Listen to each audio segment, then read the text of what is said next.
सावी zone मराठीमध्ये मी सावी तुमचं खूप खूप मनापासून स्वागत करते.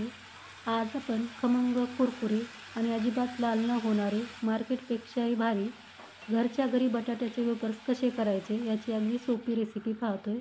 हे बटाट्याचे वेफर्स घरी करायचे म्हटले की बऱ्याचदा तळताना ते लाल होतात आणि थोड्या वेळानंतर लगेच मऊ पडायला लागतात.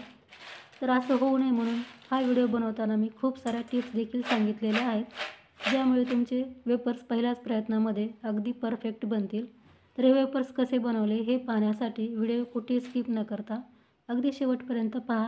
आणि रेसिपी तुम्हाला कुठल्याही क्षणी थोडी जरी आवडली तर रेसिपीला लाईक आणि चॅनलला सबस्क्राईब करायला अजिबात विसरू नका. चला तर मग आता वेळ न घालवता लगेच रेसिपीला सुरुवात करूयात. वेफर्स बनवण्यासाठी सुरुवातीला आपल्याला लागणार आहेत बटाटे. तर मी इथे 4 बटाटे स्वच्छ पाण्याने धुवून घेतलेले आहेत. बटाट्याला बऱ्याचदा पहा माती किंवा धूळ लागलेली असते, ते आपल्याला व्यवस्थित धुवून घ्यायची आहे. आता सिलरच्या सहाय्याने आपल्याला बटाट्याची अशा प्रकारे साल काढून घ्यायची आहे. इथे मी 4 बटाटे घेतलेत. 4 बटाट्यापासून भरपूर आपले चिप्स बनवून तयार होतात किंवा वेफर्स बनवून तयार होतात. या बटाट्याचं वजनी प्रमाण सांगायचं झालं तर अर्धा किलो इतके हे बटाटे आहेत. चिप्स बनवण्यासाठी किंवा वेफर्स बनवण्यासाठी आपल्याला ताज्या बटाट्याचा वापर करायचा आहे, म्हणजे चिप्स किंवा वेफर्स आपले अगदी छान खुसखुशीत आणि कुरकुरीत बनतात. आता अशाच प्रकारे आपण 4ही बटाट्याची साल काढून घ्यायची आहे. साल काढल्यानंतर बटाटे आपल्याला 2 पाण्याने स्वच्छ धुवून घ्यायचे आहेत. तर तुम्ही पाहू शकता बटाट्याची साल काढून मी बटाटे स्वच्छ धुवून घेतल्यानंतर कपड्याने पुसून देखील घेतलेत, म्हणजे याला कोरडं करून घेतलं आहे. आता लगेच आपण याचे स्लाईस पाडून घेऊयात किंवा चिप्स बनवून घेऊयात. चिप्स बनवताना पहा बटाटा आपल्याला उभा न पकडता असा आडवा पकडायचा आहे, म्हणजे याचे चिप्स किंवा स्लाईस आहेत ते छान मोठे मोठे पडतात.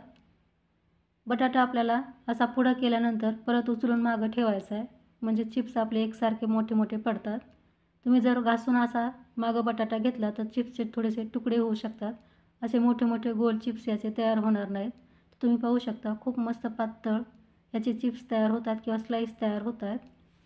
आता याच प्रकारे आपल्याला 4ही बटाटे स्लाईस करून घ्यायचे आहेत. तर तुम्ही पाहू शकता 4ही बटाटे मी स्लाईस करून घेतलेत किंवा चिप्स पाडून घेतलेत.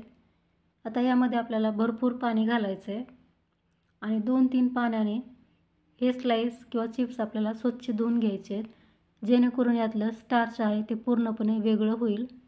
3 पाण्याने चिप्स मी स्वच्छ धुवून घेतलेत. आता एका कॉटनच्या कपड्यावरती याला तुम्ही पसरवून ठेवून याचं पाणी पुसून घेऊ शकता आणि लगेच चिप्स तळायला घेऊ शकता.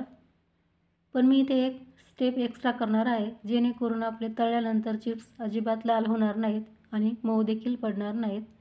ही स्टेप केल्यामुळे फक्त तुम्हाला 2 मिनिटाचा वेळ जास्त लागणार आहे, पण त्याने तुमचा फायदाच होईल, नुकसान अजिबात होणार नाही. तर ती आपण लगेच स्टेप पाहूयात. आता इथे गॅसवरती मी कढईमध्ये अगोदरच पाणी गरम करायला ठेवलं होतं. पाण्याला चांगली उकळी यायला लागली की आपल्याला यामध्ये लगेच हे बटाट्याचे स्लाईस टाकून घ्यायचे आहेत किंवा चिप्स टाकून घ्यायचे आहेत. आता फुल गॅसवरती आपल्याला याला फक्त 2 मिनटे या पाण्यामध्ये वाफवून घ्यायचं आहे किंवा शिजवून घ्यायचं आहे. घड्याळामध्ये टाईम सेट करायचा आहे आणि फक्त 2 मिनिटे आपल्याला अशा प्रकारे वेफर्स किंवा चिप्स शिजवून घ्यायचे आहेत. यापेक्षा जास्त आपल्याला शिजवत बसायचं नाही, फक्त 2 मिनिटे आपल्याला ही प्रोसेस करायची आहे. 2 मिनिटे झाली की लगेच मी गॅस बंद केलेला आहे. आता हे चिप्स किंवा स्लाईस आपण बाहेर काढून घ्यायचे आहेत, पण त्याआधी आपल्याला एक थंड पाण्याचा बाऊल घ्यायचा आहे आणि त्यामध्येच आपल्याला हे चिप्स काढून घ्यायचे आहेत, म्हणजे त्याची कुकिंग प्रोसेस आहे ती लगेच थांबेल. खूप जास्त वेळ याला शिजवून घ्यायचं नाही. त्यासाठी आपल्याला हे चिप्स लगेच पाण्यातून थंड पाण्यात घालायचे आहेत, म्हणजेच गरम पाण्यातून काढायचे आहेत आणि लगेच थंड पाण्यात घालायचे आहेत. असं केल्यामुळे चिप्सची कुकिंग प्रोसेस लगेच थांबेल. असा मोठा झारा घेतला म्हणजे यातलं पाणीसुद्धा खाली निचरतं आणि पटकन आपल्याला चिप्स देखील काढून घेता येतात. आता चिप्स आपल्याला चाळणीवरती ओतून घ्यायचे, जेणेकरून पूर्ण पाणी यातलं निचरून जाईल. आता इथे मी कॉटनचा कपडा अंथरून घेतला आहे. आता यावरती आपल्याला चिप्स थोडेसे असे पसरवून टाकायचे आहेत. असं केल्यामुळे चिप्सचं पाणी थोडंसं सुकलं जाईल. आपल्याला चिप्स खूप जास्त वेळ सुकवून द्यायचे नाहीत. पाणी थोडंसं आपल्याला याचं पुसून घ्यायचं आहे, इतपतच याला आपल्याला वाळू द्यायचं आहे आणि लगेच चिप्स आपल्याला फ्राय करायला घ्यायचे आहेत किंवा वेफर्स आपल्याला फ्राय करायला घ्यायचे आहेत. चिप्स सगळे आपले कॉटनच्या कपड्यावरती घालून झाल्यानंतर आपल्याला परत वरतून एक कॉटनचा कपडा अशा प्रकारे प्रेस करून घ्यायचा आहे, म्हणजे वरच्या बाजूला हे जे काही पाणी आहे किंवा ओलसरपणा आहे तो देखील पुसला जाईल. ही प्रोसेस करणं खूप गरजेचं आहे. म्हणजे मग चिप्स आपले अगदी परफेक्ट बनतात किंवा वेफर्स परफेक्ट बनतात. अजिबात मऊ पडत नाहीत आणि तळताना तेल देखील अंगावर उडत नाही. पाण्याचा अंश यावरती राहिला तर तेल अंगावरती तळताना येऊ शकतं. तर ही स्टेप करणंसुद्धा तितकीच महत्त्वाची आहे. तरी ते सगळे चिप्स मी छान कोरडे करून घेतले. तुम्ही पाहू शकता छान चिप्स आपले कोरडे झालेत. आता तयार चिप्स आपण लगेच फ्राय करण्यासाठी घ्यायचे आहेत. तर पहा छान सुकून घेतलेत. असेच तुम्हालासुद्धा चिप्स सुकून घ्यायचे आहेत म्हणजे तळताना ते परफेक्ट तळल्या जातात. आता लगेच आपण याला तळून घेऊयात. तळण्यासाठी इथे मी अगोदरच कढईमध्ये तेल गरम करायला ठेवलं होतं. हे वेफर्स तळताना तेल आपल्याला कडकडीत गरम करून घ्यायचं आहे आणि नंतरच त्यामध्ये आपल्याला हे वेफर्स सोडायचे आहेत. हे वेफर्स तेलामध्ये टाकल्यानंतर लगेच आपल्याला गॅसची फ्लेम मिडियम करायची आहे. लो गॅसवरती आपल्याला वेफर्स तळायचे नाही. मिडियम गॅसवरतीच आपल्याला हे वेफर्स तळून घ्यायचे आहेत.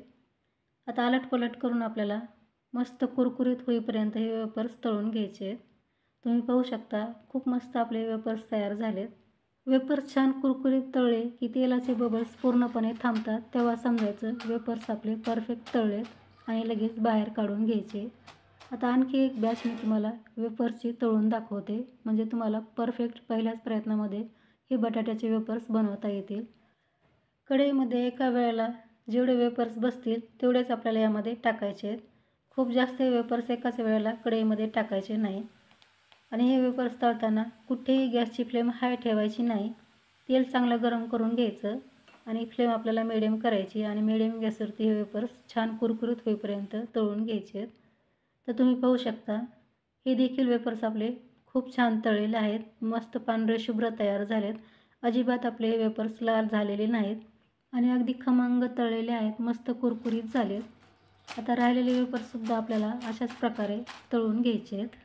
इथे तुम्ही पाहू शकता संपूर्ण वेफर्स मी तळून घेतलेत. मस्त पांढरे शुभ्र आपले बटाट्याचे वेफर्स तयार झालेत आणि खूप कुरकुरीतसुद्धा झालेले आहेत. आवाजावरून तुमच्या लक्षात येतच असेल. पहा बिलकुलसुद्धा हे लाल झाले नाहीत.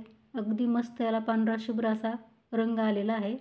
आता यावरती आपण लगेच थोडंसं मीठ भुरभुरून घ्यायचं आहे म्हणजे खायलाही छान लागतात.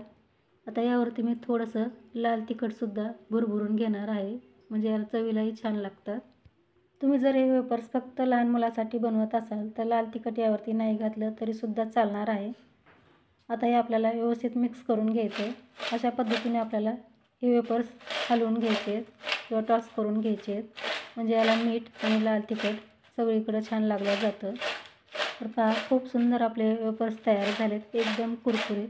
तर पाहिलेत ना करायला किती सोपे आहेत. बिलकुलही लाल झाले नाही. फक्त हे वेफर्स बनवताना आपल्याला एक छोटीशी 2 मिनिटाची एक्स्ट्रा स्टेप करायची आहे ज्यामुळे तुमचे वेफर्स असे परफेक्ट बनतील. फक्त 2 मिनिटे आपल्याला वेफर्स गरम पाण्यात शिजवून घ्यायचे आहेत किंवा वाफवून घ्यायचे आहेत.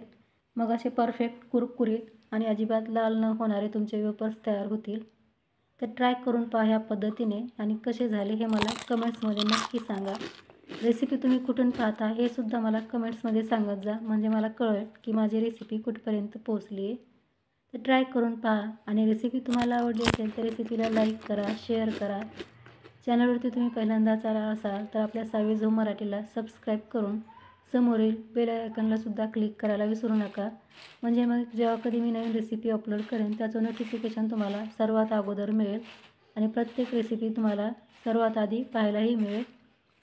तर लवकरच भेटू आणखी एका अशा छानशा रेसिपीसह. तोपर्यंत मस्त खा आणि हेल्दी राहा. धन्यवाद.